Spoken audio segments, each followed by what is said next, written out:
Hello everyone, welcome to my channel infinity love. तो कैसे हैं आप सब? आई होप आप सब ठीक होंगे, स्वस्थ होंगे, मस्त होंगे और मेरी स्टोरी लाइन को भी एंजॉय कर रहे होंगे। तो आज यहाँ पे मैं जीने नहीं दूंगा का नेक्स्ट पार्ट लेके आई हूँ। लेकिन उससे पहले अगर चैनल पे कोई भी न्यू विजिट कर रहा है तो प्लीज मेरे चैनल को सब्सक्राइब कर लीजिए। और अगर आपको मेरी स्टोरी पसंद आए तो उसे लाइक, कमेंट से और अपने दोस्तों के साथ भी रेकमेंड कीजिए। तो चलिए अब हम आगे बढ़ते हैं। तो जैसे कि हमने लास्ट पार्ट में देखा था, पार्टी खत्म हो जाने के बाद लैनी वांगजी को बोलती है कि वो आज नाइट लैन मैंसन में ही स्टे करे।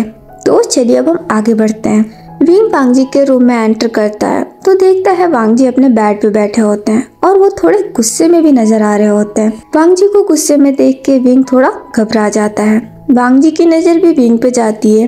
वो विंग को देख के उठ के खड़े हो जाते हैं। वो विंग के पास आते हैं। वो विंग के सामने खड़े हो जाते हैं और बोलते हैं, तुम्हें क्या लगता है तुम ये सब करके तुम उससे बच जाओगे?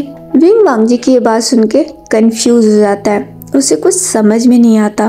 वो अपनी नजर नीचे झुका लेता है। वांगजी को ये देख के और भी गुस्सा आ जाता है। वो गुस्से में ही उसके बाइसेप को बहुत टाइटली ग्रैब करते हैं और बोलते हैं, मेरी तरफ देखो, मेरे सवालों का जवाब दो, तुम्हें क्या लगता है कि तुम बच जाओगे? विंग अब वांगजी की तरफ देखता है। उसकी आंखों में पहले से ही आंसू थे। वो काफी इमोशनल था जिंगू के बारे में सोच के और वांगजी की ये बातें उसे और भी हर्ट कर रही होती है। वो वांगजी की तरफ देखता है और बोलता है, मैं कुछ समझा नहीं, आप किस बारे में बात कर रहे हैं? वांगजी अब एक सरकास्टिकली स्माइल करते हैं और बोलते हैं, ओह तो अब तुम इनोसेंटली खेलोगे मेरे साथ? तुम्हें लगता है कि ये चाल मुझ पे काम करेगा? तुम्हारा कोई भी चाल मुझ पे काम नहीं करेगा विंग। तुम्हारा ये इनोसेंट सा फेस मुझे बेवकूफ नहीं बना सकता। तुमने मेरे भाई को बेवकूफ बनाया, तुमने मेरी फैमिली को भी बेवकूफ बना लिया, लेकिन तुम कभी भी चाह कर भी मुझे बेवकूफ नहीं बना सकते।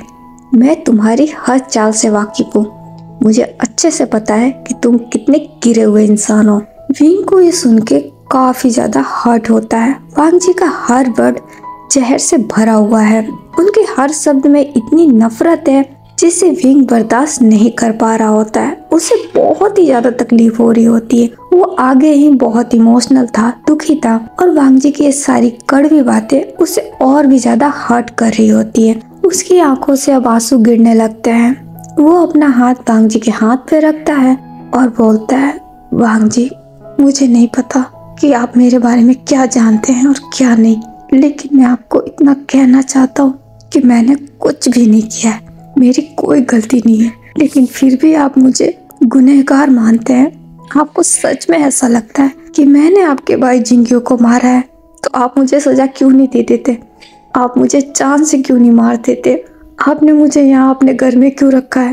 वांगजी सुन के थोड़ा हैरान होते हैं। वो विंग की तरफ ही देखने लगते हैं। विंग के आंखों से आंसू गिर रहे होते हैं और वो कंटिन्यू वांगजी का हाथ छुड़ा रहा होता है क्योंकि वांगजी ने बहुत टाइटली उसे ग्रैब किया होता है, जिस वजह से उसे हर्ट हो रहा होता है। वांगजी ये देख के स्माइल करते हैं। अब वो विंग के बाइसेप को छोड़ देते हैं। वो अपने हाथों को क्रॉस कर लेते हैं और बोलते हैं, ओह तो अब तुम्हारी जुबान भी चलने लग गई। तुम्हारी इतनी हिम्मत है कि तुम मेरे घर में मेरे सामने खड़े होके मुझसे ही सवाल करोगे? ये सुन के विंग अपनी नजरें नीचे झुका लेता है। तो वांगजी बोलते हैं, ठीक है, मैं तुम्हारे सवालों का जवाब देता हूँ। मैंने तुम्हें यहाँ अपने घर में इसलिए रख रखा है ताकि मैं तुम्हें तड़पता हुआ देख सकूं। मैं तुम्हें पल पल तड़पते हुए देखना चाहता हूँ। मैं चाहता हूँ कि तुम मेरे सामने अपने घुटने टेको और अपनी मौत की भीख मांगो और मैं तुम्हें बदले में मौत भी ना दूं। मैं तुम्हारी जिंदगी को बर्बाद करना चाहता हूँ भी, इसीलिए मैंने तुम्हें यहाँ अपने घर में अपने नजरों के सामने रखा है ताकि मैं तुम्हें तुम्हारे गुनाहों की सजा दे सकूं। जिस तरह से तुमने मेरे भाई को तड़पा तड़पा के मारा है, उसी तरीके से मैं भी तुम्हें तड़पा तड़पा के मार सकूं। विंग को ये सुन के बहुत ही ज्यादा हर्ट होता है। वांगजी के हर शब्द में ये साफ नजर आ रहा होता है कि वांगजी विंग से बेपनाह नफरत करते हैं और उनकी आंखों में भी उनका नफरत साफ साफ दिखाई दे रहा होता है।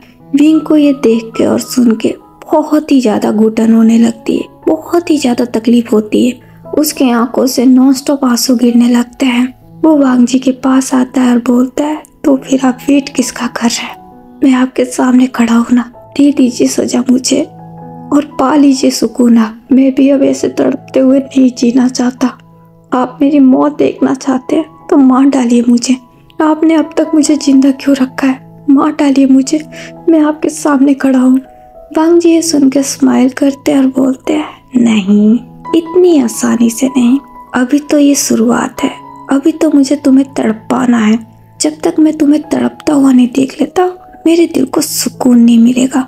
मैं तुम्हें टूट के बिखरते हुए देखना चाहता हूँ भी। इतनी आसानी से तो मैं तुम्हें आज़ाद नहीं करूँगा। तुम्हारी वजह से मेरे दिल पे जो घाव लगे हैं, मुझे उसका भी तो इलाज करना है। और उसका इलाज सिर्फ यही है कि मैं तुम्हें तड़पता हुआ देखूं। तुम्हारी वजह से आज मैं अपनी मॉम से झूठ बोल रहा हूँ। मैं उनके सवालों को इग्नोर कर रहा हूँ क्योंकि मेरे पास कोई जवाब नहीं है। मैं उन्हें क्या जवाब दूँ? क्या बोलूँ मैं उन्हें कि कहाँ है उनका बेटा? क्या मैं उन्हें ये बोलूँ कि उनका वो बेटा जिसे वो ढूंढ रही है, जिसे वो देखना चाहती है, वो उसे अब कभी नहीं देख सकती? उनका वो बेटा उस दुनिया में ही नहीं रहा, ये बोलूँ मैं?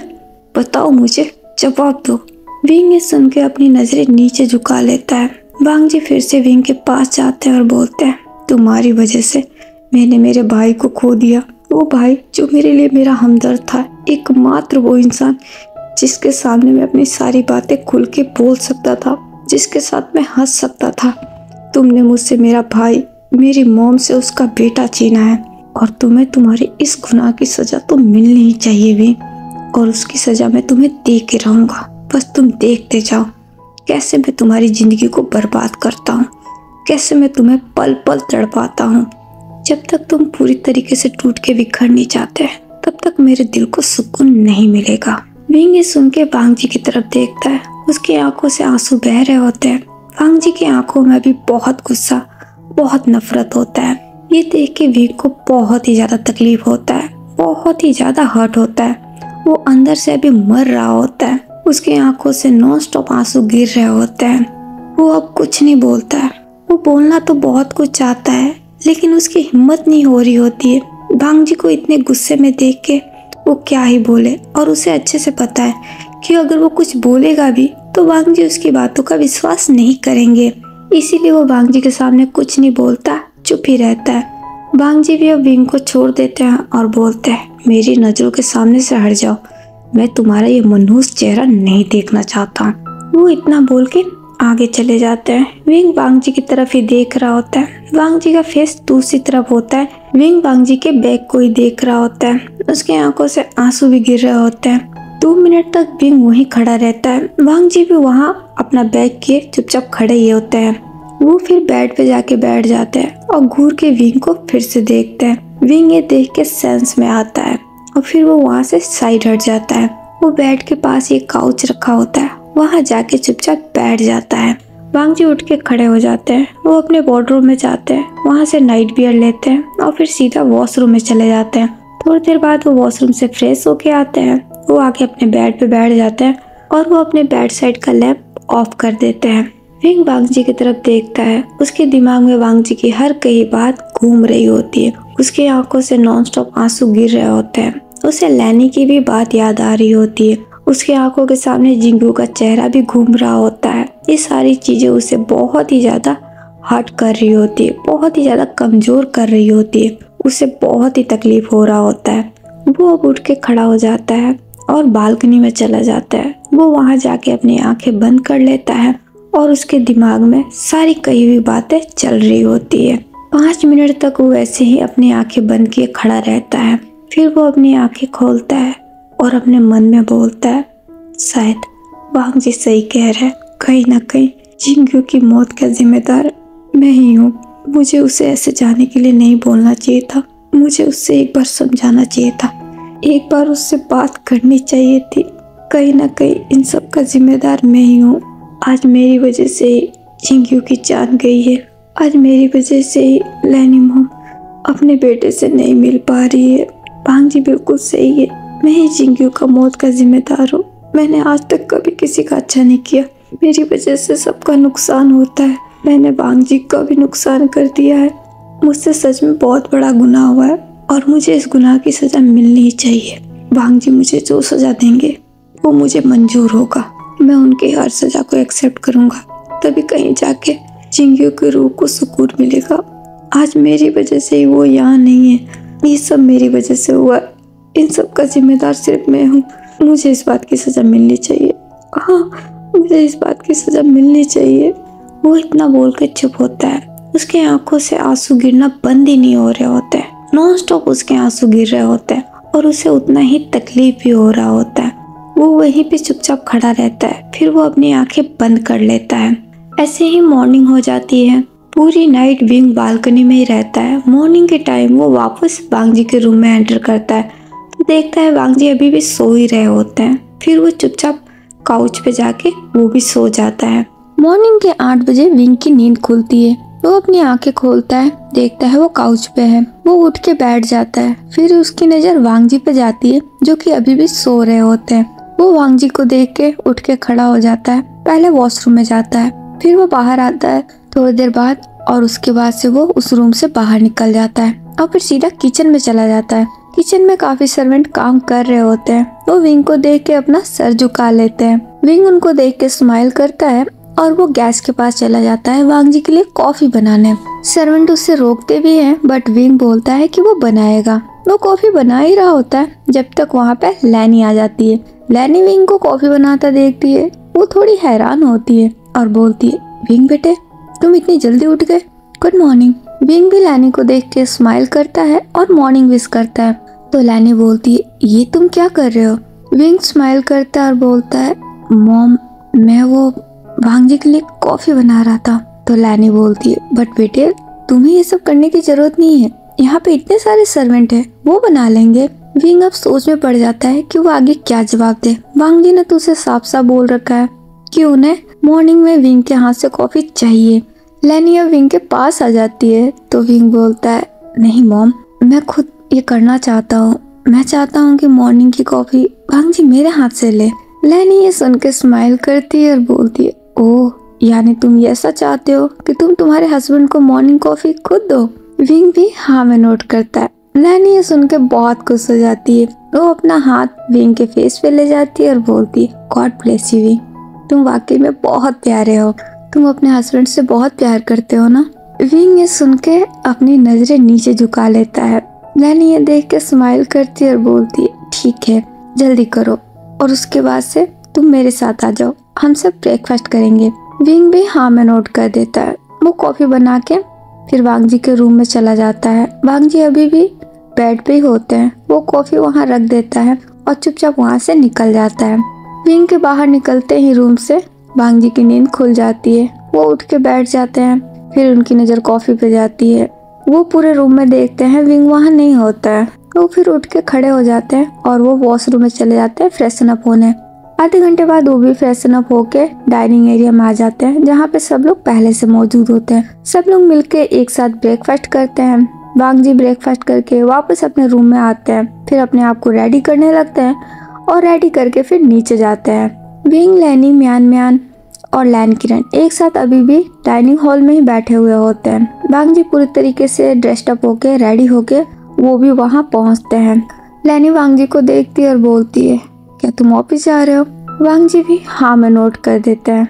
तो लैनी बोलती है, ठीक है तुम जा सकते हो, लेकिन विंग अभी नहीं जाएगा। अगर तुम चाहते हो विंग को अपने साथ ले जाना तो शाम को जल्दी फ्री होके आ जाना और यहीं से विंग को लेते हुए जाना। वांगजी इस बात का कोई जवाब नहीं देते, वो जाने लगते हैं। लैन किरण उठ के खड़े होते और बोलते हैं, वांगजी रुको, मैं भी तुम्हारे साथ चलता हूँ। वांगजी वहीं रुक जाते हैं। लैन किरण अब लैनी को देखते और बोलते हैं, मैं चलता हूँ। लैनी भी स्माइल के साथ हाँ में नोट कर देती है। लैन किरण अब विंग को देखते और बोलते हैं, अपना ध्यान रखना विंग, मैं तुमसे शाम को मिलूंगा। विंग भी एक स्माइल कर देता है। तो लैन किरण वहाँ से वांगजी के साथ चले जाते हैं। उनके चले जाने के बाद लैनी भी उठ के खड़ी हो जाती है और बोलती है, चलो विंग मेरे साथ आओ मेरे रूम में, मुझे तुम्हें कुछ चीजें दिखानी है। विंग भी हाँ में नोट करके उठ के खड़ा हो जाता है। म्यान म्यान, विंग और लैनी के रूम में चले जाते हैं। लैनी विंग को अपने रूम में ले जाती है। वो उसे ले जाके बेड पे बिठाती है। विंग पहली बार लैनी के रूम में आया हुआ होता है। वो लैनी का रूम स्कैन कर रहा होता है। लैनी अपने अलमारी को ओपन करती है और वहाँ से एक एल्बम निकालती है। वो फोटो एल्बम लेके वो विंग के पास आती है। वो एल्बम विंग के हाथ में देती है और बोलती है, आज मैं तुम्हें वांगजी की बचपन की कुछ फोटोग्राफ्स दिखाती हूँ, क्या तुम देखना चाहते हो? विंग भी स्माइल के साथ हाँ में नोट कर देता है। लैनी वो एल्बम खोल के विंग को दिखाने लगती है। उसमें वांग जी की बचपन की बहुत सारी फोटोज होती है, बचपन से लेके आज तक की फोटो एल्बम होती है। वो विंग उन सारे फोटोज को देखना शुरू करता है। उसे बहुत ही क्यूट लग रहा होता है। वांग जी बचपन में बहुत ही ज्यादा क्यूट एंड प्यारे दिखते थे। विंग स्माइल के साथ ही वो फोटोज देख रहा होता है। फिर कुछ फोटोज वांग जी की जिंग्यो के साथ आती है। लैनी उन फोटोज को देख के थोड़ी इमोशनल हो जाती है। वो अपना हाथ जिंग्यो की फोटो के ऊपर ले जाती है और बोलती है, और ये मेरा छोटा बेटा जिंग्यो है। ये तब की फोटो है जब जिंग्यो 5 साल का था। विंग उस फोटो को बहुत ध्यान से देखता है। जिंग्यो बहुत ही क्यूट, बहुत ही इनोसेंट दिख रहा होता है, बहुत ही छोटा सा। वांग जी ने उसे हक किया हुआ होता है। कई सारे फोटोज होते हैं। कुछ फोटोज में वो वांग जी के गोद में बैठा होता है, कुछ फोटोज में वो वांग जी के नेक पे लटका हुआ होता है, कुछ फोटोज में वो दोनों एक साथ गेम प्ले कर रहे होते हैं, फुटबॉल। विंग उन सारे फोटोज को देख के स्माइल भी करता है और अंदर ही अंदर वो बहुत ज्यादा इमोशनल हो जाता है। लैनी भी बहुत ज्यादा इमोशनल हो जाती है उन सारे फोटोग्राफ्स को देख के। उसकी आंखों में आंसू आ जाते हैं। वो अपने आंसू को वाइप करती है और बोलती है, तुम्हें पता है विंग, जिंग्यो हमेशा से बहुत बदमाश था। वो अपनी मर्जी का मालिक था। उसे जो अच्छा लगता था वही करता था। और वही वांग जी, ये हमेशा से हम लोग की बातें सुना करता था। हम जैसा कहते थे वांग जी हमेशा वही करता था। वांग जी ने लैन परिवार के प्रिंसिपल को अपनाया और जिंग्यो ने वही लैन परिवार के प्रिंसिपल को तोड़ा है। उसने अपनी मर्जी का किया है और उसकी मर्जी को बढ़ावा उसका भाई देता था।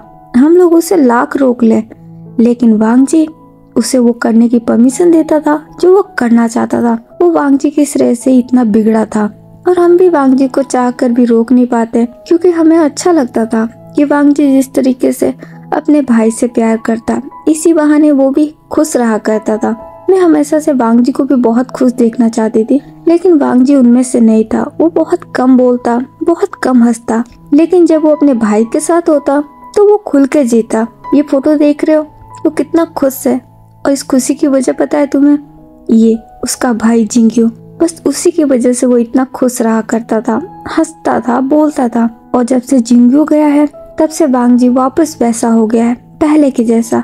बहुत ही कम बात करता है और हंसता तो बिल्कुल नहीं है। मुझे तो समझ में नहीं आता, इतनी सी छोटी बात पे कोई इतना नाराज होता है क्या? वो इतना बोल के अपने आंसू को पोंछती है। विंग लैनी की तरफ देखता है। उसे भी बहुत तकलीफ हो रही होती है। वो लैनी के हाथ पे अपना हाथ रखता है और बोलता है, मॉम, आप जिंग्यो को बहुत मिस करती हैं। लैनी अपनी नजरें नीचे झुका लेती है और बोलती है, हाँ विंग, मैं उसे बहुत मिस करती हूँ। माना मैं पहले उससे नाराज थी, लेकिन है तो वो मेरा बेटा ही ना। मुझे उसकी बहुत याद आती है। अब पूरे 1 साल हो गए मैं उसे ढूंढ रही हूँ, लेकिन मुझे नहीं पता वो कहाँ है। मैं उसे देखना चाहती हूँ और अब मैं उसे बिल्कुल नहीं डांटूंगी। वो जो करना चाहता है वो कर सकता है। मैं उसे किसी बात के लिए नहीं रोकूंगी, लेकिन अब बस बहुत हो गया। अब उसे वापस अपनी फैमिली के पास आ जाना चाहिए। इतनी भी क्या नाराजगी। उसके डैड ने सिर्फ इतना ही तो बोला था कि वो अपने भाई के साथ मिलके अपना फैमिली बिजनेस चलाए, लेकिन वो इस बात से इतना नाराज हुआ कि वो घर छोड़ के ही चला गया। अब तुम ही बताओ विंग, क्या ये सही बात है? विंग की आंखों में भी आंसू आ जाते हैं। वो लैनी का हाथ टाइटली ग्रैब करता है और बोलता है, मॉम, मैं समझ सकता हूँ, लेकिन प्लीज आप खुद को अपसेट मत कीजिए। वो जहाँ भी होगा खुश होगा और वो बहुत जल्द आपके पास वापस आ जाएगा। लैनी ये सुन के विंग की तरफ देखती है और बोलती है, सच में? विंग भी हाँ में नोट करता है। लैनी अब विंग को हक कर लेती है। फिर वो अलग होती है और बोलती है, बस मैं इतना ही चाहती हूँ कि वो जहाँ भी हो सही सलामत हो और जल्द से जल्द हम लोगों के पास वापस आ जाए। हम सब उसे बहुत याद करते हैं। वांग जी भले बोलता नहीं है, लेकिन मैं उसे देख के बता सकती हूँ कि वो भी अपने भाई को बहुत मिस कर रहा है। अगर वो यहाँ पे आ जाएगा तो मेरी फैमिली वापस कंप्लीट हो जाएगी। और अब तो तुम भी यहाँ हो, और तुम जब जिंग्यो से मिलोगे ना तो तुम बहुत खुश होगे। वो बहुत ही प्यारा लड़का है, उसकी और तुम्हारी बहुत बनेगी। विंग भी ये सुन के स्माइल करता है और हाँ में नोट करता है। मियान भी बहुत ज्यादा इमोशनल हो गई होती है। वो अब बीच में इंटरप्ट करती है और बोलती है, आंटी, आप भी ना सबको इमोशनल कर रही हो, खुद भी इमोशनल हो रही हो और विंग को भी इमोशनल कर रही हो। चलो छोड़ो ये सब। मैं क्या सोच रही थी कि विंग आज के लिए यहाँ पे है, तो क्यों ना हम सब कुछ फन करें। लैनी म्यानमैन की तरफ देखती है और बोलती है, हाँ तुमने सही कहा। तो म्यानमैन बोलती है, आंटी मैं सोच रही थी क्यों ना हम सब पहले शॉपिंग पे चले, इसी बहाने हमारा घूमना फिरना भी हो जाएगा और विंग के साथ हम कुछ शॉपिंग भी कर लेंगे। लैनी ये सुनकर थोड़ी सोच में पड़ जाती है और फिर बोलती है, ये ठीक रहेगा, गुड आइडिया। चलो आज मैं और विंग और तुम मिलके खूब सारी शॉपिंग करेंगे। म्यानमैन भी बहुत खुश हो जाती है और बोलती है, हाँ ठीक है चलो हम अभी चलते हैं। तो लैनी बोलती है, अरे इतनी जल्दी नहीं, थोड़ा रुको, पहले हम सब रेडी तो हो जाएं। म्यानमैन भी हाँ में नोट कर देती है। लैनी अब विंग को देखती है और बोलती है, विंग बेटे क्या तुम हमारे साथ शॉपिंग पे चलोगे? विंग भी हाँ में नोट कर देता है। सब लोग अब रेडी हो जाते हैं और फिर शॉपिंग के लिए निकल जाते हैं। पहले वो सब लोग मॉल जाते हैं, वहाँ पे खूब सारी शॉपिंग करते हैं। लैनी ज्यादातर शॉपिंग विंग के लिए कर रही होती है। विंग मना कर रहा होता है लेकिन लैनी उसकी एक भी नहीं सुनती और वो सिर्फ विंग और वांगजी और सबके लिए शॉपिंग करती है। 2 घंटे बाद उनकी शॉपिंग हो जाती है। फिर वो सब मिलके लंच के लिए एक रेस्टोरेंट में जाते हैं। वो वहाँ बैठ के लंच कर रहे होते हैं, खूब सारी बातें कर रहे होते हैं। विंग के कुछ ही दूर एक टेबल पे एक कपल बैठे होते हैं। विंग की नजरें उधर जाती है, वो बहुत प्यार से उन कपल को देखने लगता है। वो कपल बड़े प्यार से ही एक दूसरे से बातें कर रहे होते हैं। उन दोनों ने एक दूसरे का हाथ होल्ड किया होता है। विंग को ये देख के बहुत अच्छा लगता है। तभी अचानक उस आदमी के पास एक कॉल आता है। वो कॉल पे बात करने लगता है। उसके साथ की वो लड़की उसको देख रही होती है। वो थोड़ी सी गुस्से में भी आ जाती है। वो आदमी काफी देर तक फोन पे बात करता है, फिर वो कॉल रख देता है जब तक ये लड़की इधर नाराज हो गई होती है। वो उस लड़की को देखता है और उससे पूछता है। वो लड़की अब उससे बात नहीं करती, बिल्कुल जवाब नहीं देती और वो उठ के खड़ी हो जाती है। ये देख के वो आदमी उसका हाथ पकड़ लेता है और कुछ बोलने लगता है। वो लड़की उसकी बात नहीं मानती और वो वहाँ से जाने लगती है। तो वो आदमी भी उठ जाता है और उस लड़की का हाथ पकड़ के उसे चेयर पे वापस बिठाता है और खुद उसके सामने नीच पे बैठ जाता है और अपने दोनों कान पकड़ के उससे सॉरी बोलने लगता है। विंग ये देख देख के स्माइल कर रहा होता है। विंग की नजरें लैनी भी फॉलो करती है और वो भी उधर देखती है। वो भी ये देख के स्माइल करती है और बोलती है, क्या बात है विंग, तुम क्या देख रहे हो? विंग अब सेंस में आता है। वो लैनी को देखता है और बोलता है, नहीं मॉम कुछ भी नहीं। लैनी स्माइल करती है और बोलती है, मैं समझ सकती हूँ, तुम्हें वो क्यूट लग रहा है। विंग अब शर्मा जाता है। वो अपनी नजरें नीचे झुका लेता है। तो म्यानमैन बोलती है, डोंट वरी विंग, जब तुम भी वांगजी से नाराज होगे ना तो वांगजी भी तुम्हें ऐसे ही प्यार से मनाएगा, देख लेना। विंग ये सुन के म्यानमैन की तरफ देखता है। म्यानमैन एक बड़ी सी स्माइल करती है। विंग अपनी नजरें नीचे झुका लेता है और अपने मन में बोलता है, मेरी किस्मत में ऐसा प्यार कहाँ। वांगजी तो मुझसे बहुत नफरत करते हैं, वो कभी मुझे नहीं मनाएंगे और ना ही वो कभी मेरे साथ प्यार से पेश आएंगे, क्योंकि उनके लिए तो मैं एक गुनहगार हूँ। वो तो सिर्फ मुझे सजा देना चाहते हैं, वो मुझसे कभी प्यार नहीं करेंगे। वो इतना अपने मन में बोलता है तो उसकी आंखों में आंसू आ जाते हैं। म्यानमैन विंग को देखती है और बोलती है, विंग क्या हुआ? विंग अब म्यानमैन को देख के स्माइल करता है और बोलता है, नहीं कुछ भी नहीं। तो लैनी बोलती है, चलो अब जल्दी से लंच फिनिश करो, फिर हमें घर भी चलना है। विंग भी हाँ में नोट कर देता है। वो तीनों लंच करते हैं और फिर लंच करने के थोड़ी देर बाद थोड़ा और घूम फिर के घर चले जाते हैं। ऐसे ही शाम हो जाता है। शाम को वांगजी घर आते हैं लैन मेंशन जल्दी ही। लैनी ये देख के काफी सरप्राइज होती है कि वांगजी आज ऑफिस से जल्दी आ गए। वो ये देख के स्माइल भी करती है और बोलती है, गुड, मुझे लगा नहीं था कि तुम टाइम पे घर आओगे, लेकिन तुम टाइम पे आए हो, मुझे देख के अच्छा लग रहा है। वांगजी लैनी के बातों का कोई जवाब नहीं देते। तो लैनी बोलती है, क्या तुम अभी लिख लोगे? वांगजी हाँ में नोट कर देते हैं। लैनी अब विंग को देखती है और बोलती है, देखा अपने पार्टनर को, वैसे अगर मैं कभी कह दूं तो कभी घर पे टाइम पे नहीं आता, लेकिन आज तुम्हें लेने के लिए ऑफिस से जल्दी आ गया। लेकिन मुझे ये देख के बहुत अच्छा लगा है, कम से कम मेरी बात ना सही, ये तुम्हारी फिक्र तो करता है और मुझे बस इतना ही चाहिए। ये तुम्हारे साथ अगर ठीक से रहेगा ना तो मुझे इससे कोई शिकायत नहीं रहेगी। मैं बहुत खुश हूँ ये देख के, मुझे बहुत अच्छा लग रहा है तुम दोनों के लिए। विंग भी सुन के स्माइल करता है। तो लैनी बोलती है, चलो विंग, अब तुम्हें अपने हस्बैंड के साथ जाना होगा, लेकिन उससे पहले तुम मेरे साथ आओ, मुझे तुमसे कुछ बात करनी है। वो इतना बोल के विंग का हाथ पकड़ के वहाँ से लेके चली जाती है। वो विंग को अपने रूम में ले जाती है और कुछ देर वो विंग से बातें करती है और फिर उसके बाद से वो विंग को हग करती है और बोलती है, अपना ख्याल रखना और कभी भी कोई भी बात हो तो बेझिझक मुझे कॉल कर देना, ठीक है। विंग भी हाँ में नोट करता है। लैनी स्माइल करती है और विंग के फोrehead पे किस करती है और बोलती है चलो, और जो कुछ भी मैंने तुमसे कहा है तुम वो मेरे लिए करोगे ना। विंग भी हाँ में नोट कर देता है। तो लैनी स्माइल करती है और बोलती है चलो फिर, वांग जी वेट कर रहा है। वो दोनों अब रूम से वापस बाहर आ जाते हैं। वांग जी विंग को देख के अब उठ के खड़े हो जाते हैं और वो आगे जाने लगते हैं। लैनी विंग का हाथ पकड़े ही अब बाहर जाती है। विंग अब जाके वांग जी के कार में बैठ जाता है। विंग लैनी को बाय कर देता है और वो वहाँ से जाने लगता है। पूरे रास्ते दोनों में से कोई कुछ नहीं बोलता। थोड़ी देर बाद वो दोनों फार्म हाउस में पहुँच जाते हैं। घर पहुँचते ही वांग जी पहले एंटर करते हैं। विंग उनके पीछे होता है। वांग जी अपने रूम की तरफ जाने लगते हैं तो विंग बोलता है वांग जी, क्या मैं आपके लिए डिनर बनाऊं? वांग जी उसकी बातों का कोई जवाब नहीं देते। वो सीधा अपने रूम में चले जाते हैं। विंग भी ये देखता है। वो कुछ देर वहीं खड़ा रहता है, फिर वो भी अपने रूम में चला जाता है। नेक्स्ट डे से सेम शेड्यूल होना शुरू हो जाता है। विंग मॉर्निंग में उठ के वांग जी को कॉफी देता है और उनका ब्रेकफास्ट बना के देता है। लंच के समय भी वो चुपचाप वांग जी के लिए टाइम पे उनका लंच लेके ऑफिस चला जाता है। ऐसे ही 2-4 दिन और निकल जाते हैं। वांग जी जैसा कहते हैं विंग वैसा ही करता है। वो बिल्कुल वांग जी के सामने अपना मुंह ही नहीं खोलता, क्योंकि उसने भी अब इस बात को मान लिया है कि कहीं ना कहीं उसी की वजह से जिंगू की डेथ हुई है। वो जिंगू की मौत का जिम्मेदार अब खुद को मानने लगा है और उसे अब वांग जी की दी हुई हर सजा मंजूर है।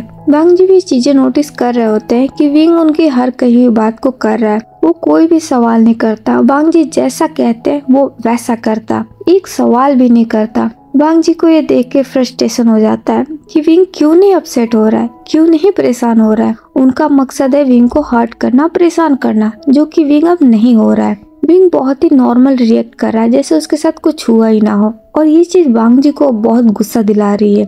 एक दिन ऐसे ही विंग वांग जी का लंच लेके ऑफिस गया होता है। वांग जी के ऑफिस में कोई बैठा हुआ होता है। वांग जी उससे बात कर रहे होते हैं जब तक विंग की वहाँ पे एंट्री होती है। विंग नॉक करके वांग जी के केबिन के अंदर एंटर करता है तो देखता है वांग जी के सामने कोई पर्सन बैठा होता है। विंग ने अभी उसका फेस नहीं देखा होता है। उसका फेस वांग जी की तरफ होता है। वो उस पर्सन के पीछे खड़ा होता है। उसके हाथ में जो लंच बॉक्स होता है वो वहीं पे साइड में सोफा लगा होता है, वहाँ टेबल पे रख देता है। जब तक वो पर्सन पीछे मुड़ के देखता है, वो विंग को देख के बहुत ही ज्यादा खुश हो जाता है। वो उठ के खड़ा हो जाता है। वांग जी ये देख के थोड़ा हैरान होते हैं। विंग भी उस पर्सन को देख के थोड़ा सरप्राइज हो जाता है। वो पर्सन स्माइल करते हुए बोलता है विंग, तुम यहाँ? What a pleasant surprise. Wing भी उसकी बात सुन के एक स्माइल कर देता है। वो पर्सन अब आगे जाके विंग को हग कर लेता है। ये देख के वांग जी को बहुत ही ज्यादा गुस्सा आता है। वो अपने चेयर से उठ के खड़े हो जाते हैं। वो पर्सन ने विंग को बहुत ही प्यार से टाइटली हग किया होता है। अब वांग जी को ये देख के बहुत ही गुस्सा आ रहा होता है। वो अपने हाथों की मुट्ठी बहुत ही टाइटली बंद कर लेते हैं और वो विंग को ही घूर के देखते हैं। विंग की नजरें भी वांग जी की तरफ जाती है। वो वांग जी को गुस्से में देख के काफी ज्यादा घबरा जाता है। वो पर्सन फिर अलग होता है और बोलता है तुमने मुझे बताया नहीं, तुम यहाँ क्या कर रहे हो? विंग अब थोड़ा घबरा गया होता है। वो उस पर्सन को देखता है और बोलता है मैं विंग इससे आगे कुछ बोले जब तक वांग जी अपने कोट को सही करते हैं और बोलते हैं मिस्टर नीमिंगजू। वो पर्सन जिसका नाम नीमिंगजू होता है वो वांग जी की तरफ देखते हैं।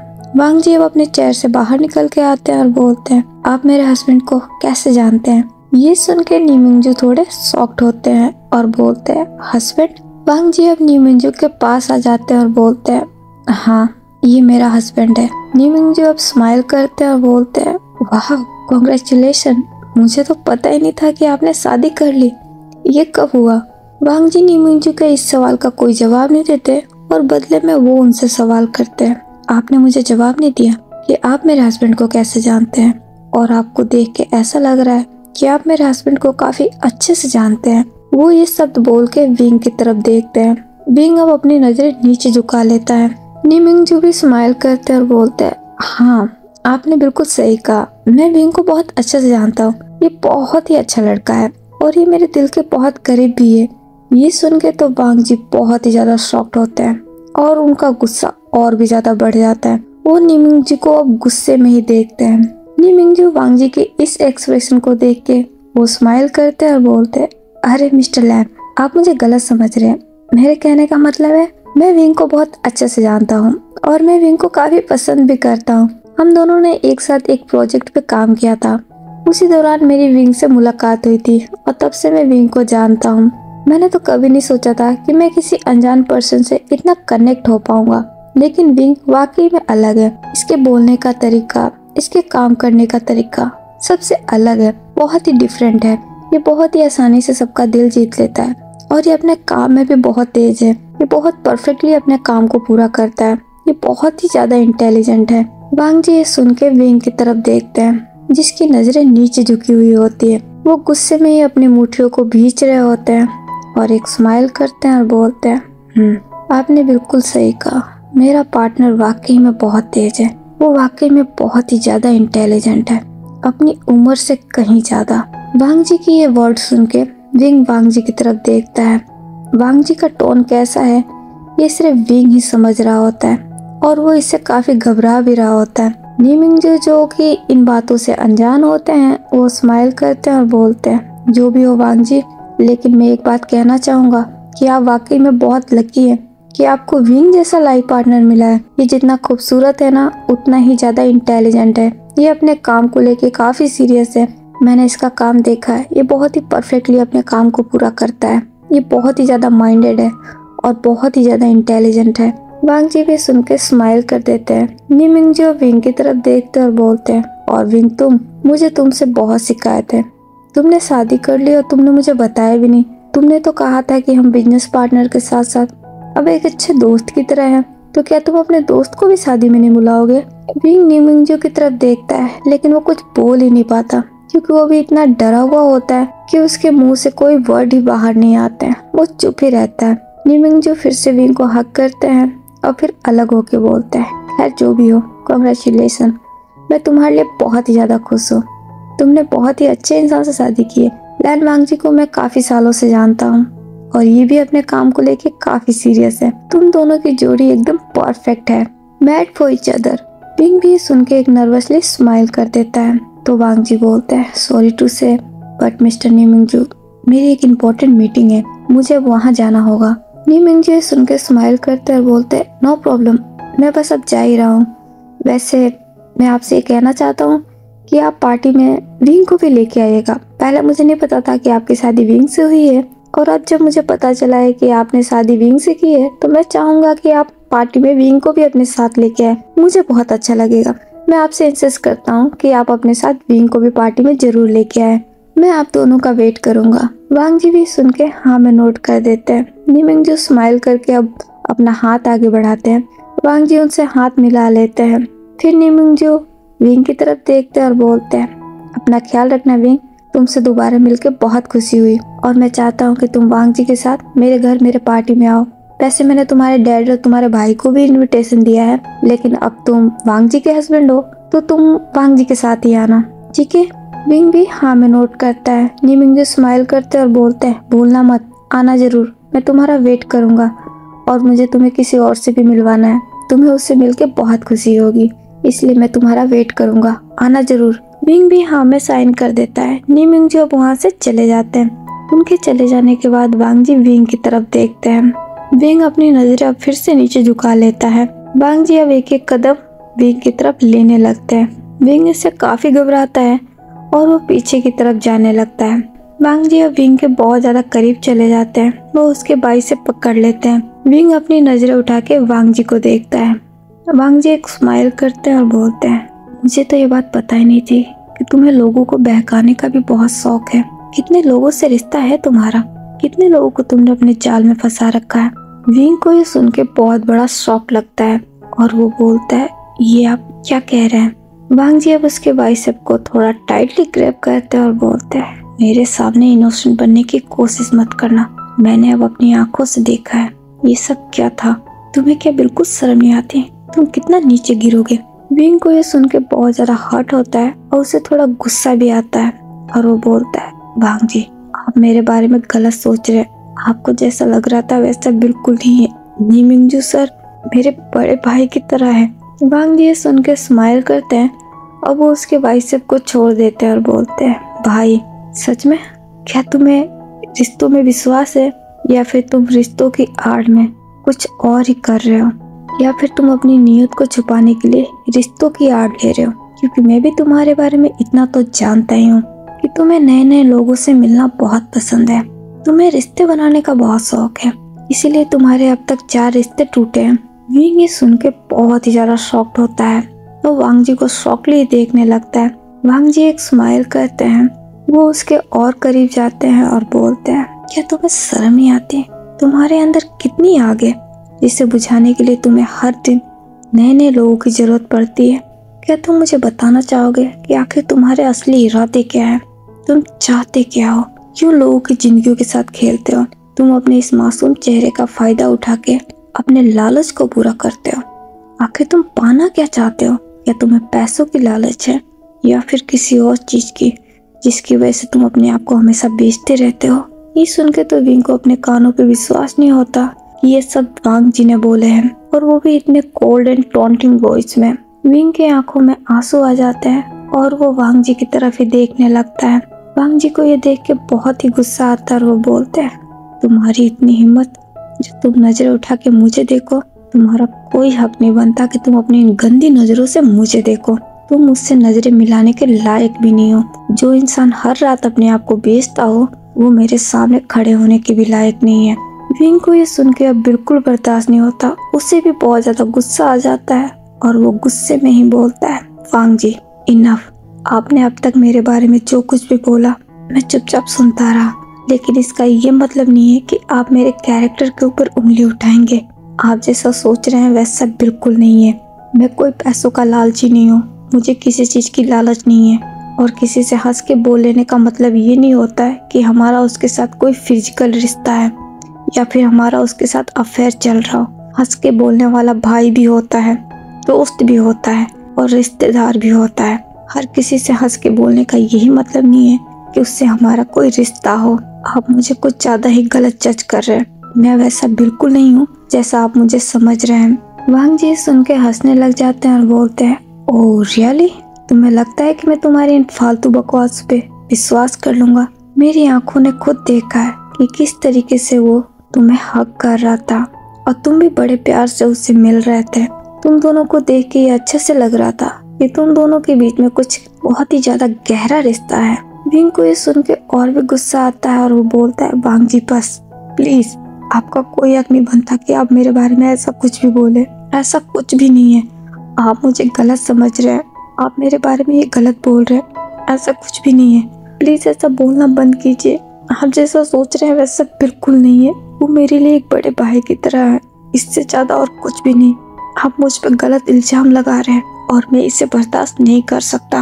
वांग जी को भी ये सुन के गुस्सा आता है। वो गुस्से में ही विंग के जबड़े को वापस होल्ड करते हैं और बोलते हैं, तुम्हारी इतनी हिम्मत कि तुम मेरे सामने जबान चला सको? मैंने बोला है ना, अपनी ये गंदी जबान मेरे सामने बंद ही रखो, वरना तुम्हारे लिए अच्छा नहीं होगा। मैं तुम्हें सच बोल रहा हूँ तो तुम्हें कड़वा लग रहा है। तुम मेरे सच को झुठला रहे हो क्योंकि तुम मेरे सामने अच्छा बनना चाहते हो, लेकिन तुम शायद एक बात भूल रहे हो विंग कि मैं तुम्हारी सच्चाई अच्छे से जानता हूँ। मुझे तुम्हारी किसी बात पे कोई विश्वास नहीं है और ना ही मैं तुम पे विश्वास करना चाहता हूँ, क्योंकि तुम जैसे घटिया इंसान पे विश्वास करके मैं अपनी जिंदगी तो बर्बाद नहीं कर सकता। मैं जिंगो नहीं बन सकता। तुम मुझे चाहकर भी धोखा नहीं दे सकते। मैं तुम्हारी किसी बातों में नहीं आऊंगा, इसीलिए अच्छा होगा कि अपना ये मुंह बंद ही रखो, वरना मैं तुम्हारी अभी के अभी यहीं पे बोलती बंद कर दूंगा, समझे तुम? वो इतना बोल के गुस्से में उसके मुंह को छोड़ देते हैं। विंग को इससे काफी हर्ट होता है। वो वांग जी की तरफ देखता है। वांग जी भी गुस्से में होते हैं। वो थोड़ा नीचे झुकते हैं। वही टेबल पे पानी का जग पड़ा होता है। वो उस जग को उठा लेते हैं और विंग के सर पे डालते हैं और बोलते हैं, अपने गुस्से को शांत करो, ये मेरे सामने काम नहीं करेगा। तुम्हारी इतनी औकात नहीं है कि तुम मेरे सामने अपना एक गुस्सा दिखाओ। वो इतना बोल के सारा जग का पानी विंग के ऊपर ही डाल देते हैं। विंग इससे काफी ज्यादा शॉक्ड हो जाता है। वो अब फिर से वांग जी की तरफ देखता है। वांग जी भी अभी बहुत गुस्से में होते हैं। वो जग को वापस नीचे रख देते हैं और बोलते हैं, अपनी नजरें नीचे झुकाओ। मैंने तुम्हें बोला ना कि तुम्हारी इतनी औकात नहीं है कि तुम मुझे नजरें उठा के देख सको, और अभी के लिए अच्छा होगा कि तुम मेरे नजरों के सामने से चले जाओ, वरना कहीं ऐसा ना हो कि मैं तुम्हें अभी के अभी यही मार डालूं। निकलो यहाँ से। वो इतना बोल के अपना फेस मोड़ लेते हैं। बिंग को भी इन सब से बहुत हर्ट होता है, उसे भी बहुत गुस्सा आ रहा होता है, उसे रोना भी बहुत आता है। वो अब वहाँ पे 1 मिनट नहीं रुकता, वो भी अब वहाँ से निकल जाता है। ओके गाइस, आज के लिए बस इतना ही। आगे की स्टोरी हम नेक्स्ट पार्ट में जानेंगे। तो आज का वीडियो आप लोगों को जैसा भी लगा हो आप लोग मुझे कमेंट करके बता दीजिएगा, और अगर आप लोगों को पसंद आया हो तो इसे लाइक कमेंट से और मेरे चैनल को सब्सक्राइब भी कीजिएगा। और अगर एक्सप्लेन करने में कोई गलती हुई हो तो प्लीज़ मुझे माफ़ कर दीजिएगा। तो फिलहाल तो मैं चलती हूँ, हम फिर मिलेंगे जिन्हें नहीं दूंगा कि नेक्स्ट पार्ट में। जब तक आप अपना ख्याल रखिएगा। Bye bye, take care.